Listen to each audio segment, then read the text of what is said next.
ವಿಧಾನ ಪರಿಷತ್ನಲ್ಲಿ ಇಂದು ವಿಪಕ್ಷಗಳು ಧರಿಸಿಕೊಂಡು ಬಂದಿದ್ದ ಹಳದಿಪೇಟ ಗದ್ದಲ ಗಲಾಟೆಗೆ ಕಾರಣವಾಗಿ ಕಲಾಪ ಮುಂದೂಡಿದ ಪ್ರಸಂಗ ನಡೆಯಿತು.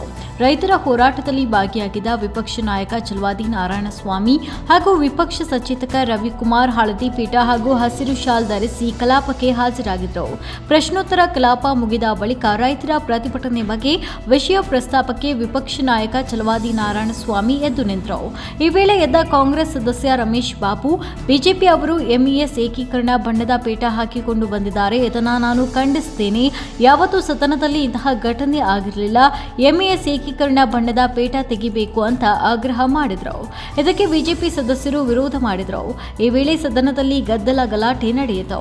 ರೈತ ವಿರೋಧಿ ಸರ್ಕಾರ ಅಂತ ಬಿಜೆಪಿ ಸದಸ್ಯರು ಘೋಷಣೆ ಕೂಗಿದ್ರು. ಆಡಳಿತ ವಿಪಕ್ಷಗಳ ನಡುವೆ ಪರಸ್ಪರ ಘೋಷಣೆ ಕೂಗಿ ಗದ್ದಲ ಗಲಾಟೆ ಹೆಚ್ಚಾದ ಕಾರಣ ಉಪಸಭಾಪತಿ ಪ್ರಾಣೇಶ್ ಕಲಾಪವನ್ನ ಮುಂದೂಡಿಕೆ ಮಾಡಿದ್ರು.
ಮೆಂಡು ನ್ಯೂಸ್ ನೆಟ್ವರ್ಕ್, ಸತ್ಯದ ಕನ್ನಡಿ.